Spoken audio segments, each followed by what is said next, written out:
graduated from engineering school in '74. It wasn't until 1982 I started to get interested in entrepreneurship and starting to do things on my own. So looking at your impressive experiential profile, can you tell us about your journey as an entrepreneur and what led you to start your first company?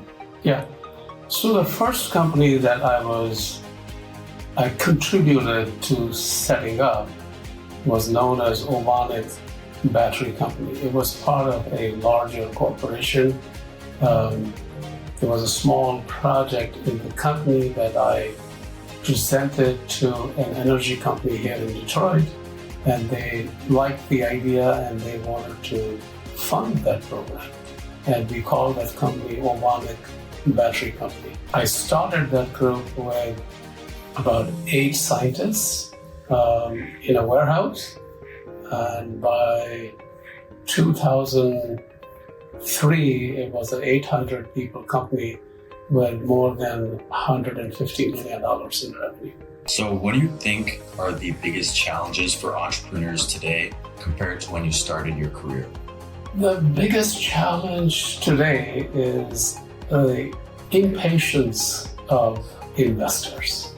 When I started, there were corporations interested in supporting a new idea with expectations that this idea someday may become a major business success.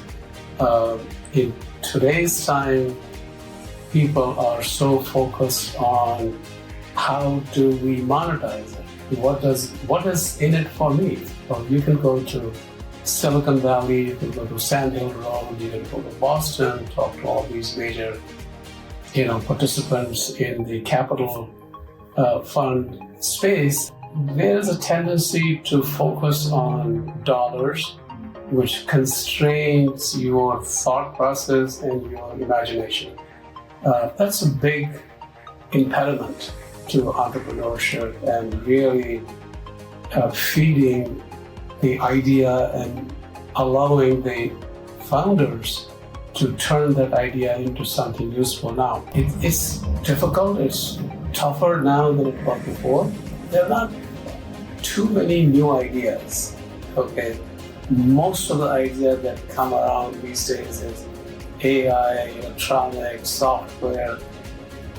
I'm into building things, machines, hardware. I want to touch, feel, kick the tires. You need to answer the question, what is the theory of investment? Why would a company or a fund or an institution provide capital in this idea?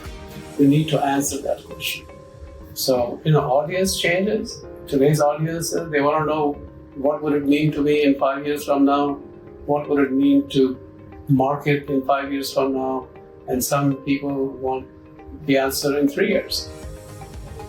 30 years ago, there was a little longer thought process. How do you balance risk management in the early stages of the company? People who provide capital for these kinds of industry, they are impatient by definition.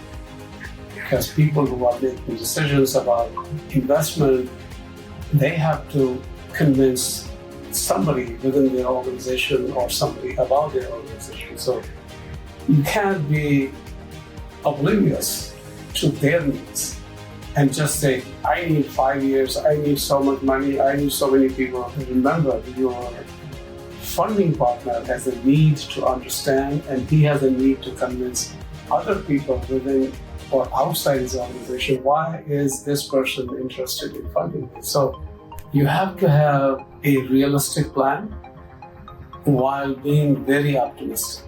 It's my job as a founder to A, convince myself and be excited about it, and B, convince the investor this is the right thing to do. This is going to be a huge game changer. What inspired you to found ABS, and what has been your vision for the company? You get to a point in your career in the industry where people know you by name, your pedigree, your experience, your accomplishments. In 5-6 years ago, batteries were becoming important again. The batteries go in this cycle. Today is the most important thing. Every investor wants to put money into battery. 5 years from now, it may not be so. And then 5 years from then, it may again become more important.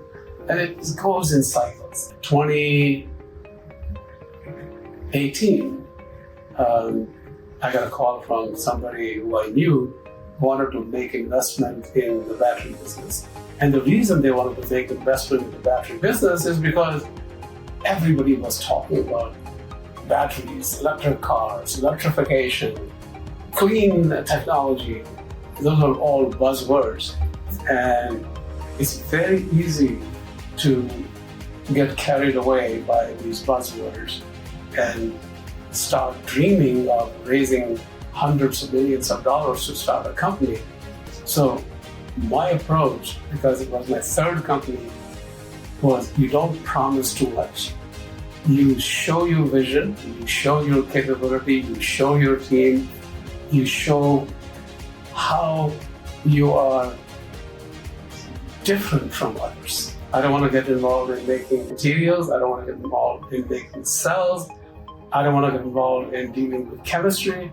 I want to buy components that others know how to make better, cheaper, and I'll integrate those components into a system that I can sell to a customer. The second thing I said, I don't want to do anything that requires me to sell to OEM car manufacturers. I don't want to go to Ford, GM, Toyota, Honda, BMW, say I've got an idea, I want to sell this pack to you. No car company will buy a pack from me. We started the company with a deliberate mission not to build product for cars. And we have stayed true to that mission even today. And we will stay true to that mission for the next 10 years. And that is how we were differentiated. We differentiated ourselves from people like Romeo or Proterra or Akasol or multiple other companies who were doing something similar, but they didn't have a clear vision. It's very important to make sure everything is coordinated, meshes together. That's the only way you will have a successful, reliable, cost-effective output from that effort. Can you discuss the significance of the recent acquisition by Komatsu and how it aligns with ABS's growth strategy? When you are an entrepreneur like I have been, and you start the company with a funding or capital partner, and you have to assume that that funding is limited. It's got to be constrained. It's not gonna, nobody's gonna write you a check for $4 million every day. So a founder or an entrepreneur like me, a guy who's running the company, ends up spending considerable amount of time on raising capital. If you have multiple investors, you spend most of your time managing investors. If you have one investor, you get to spend more time on managing business. And I always have tried to do that. I don't want not even 2 investors. Some people have 100 investors. They spend a lot of time on talking to each one of them every day, every week, every month. And it sort of stifles your own work schedule and your output. The single transformation for ABS is having this big corporation behind us, supporting us financially and otherwise. We are now leveraging Komatsu's long reach into the industry, whether it's supply chain, it's finances, engineering, marketing. So we are able to use their resources and their people, their access to the benefit of ABS. So to kind of wrap it up, as an aspiring entrepreneur and for any other aspiring entrepreneurs who may be watching, what's your greatest piece of advice that you could give to people who look up to people like you? Don't take no for an answer. If you believe in something and you've done your homework and that's why you believe in it, your job is to not accept a no, and then your job is to convince the other guy that why you don't want to accept that answer.